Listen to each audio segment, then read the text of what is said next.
এই শাড়িটা পরলে আমার বউকে লাগতো পরীর মতো। এই শাড়িটা মাকে দিলে মা যে কত খুশি হতো।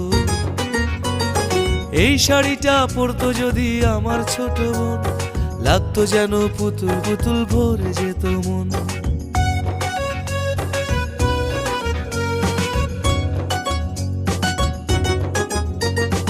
রাখো এটা, দেখো দেখো কি সুন্দর শাড়ি। আরে তাই তো, চলো চলো দেখি তাড়াতাড়ি। এই শাড়িটা তুমি পরলেই হিট, এবার ঈদে তোমার কাছে সবাই হবে বিট। আর এই শাড়িটা মায়ের জন্যে দারুণ মানানসই। একটা কথা কই, এই শাড়িটা তোমার বোনের জন্য নেব আমি, ওর খুশিটাই আমার কাছে সবার চেয়ে দামি। 3টা শাড়ি আমি নেব, প্যাক করে দেন ভাই।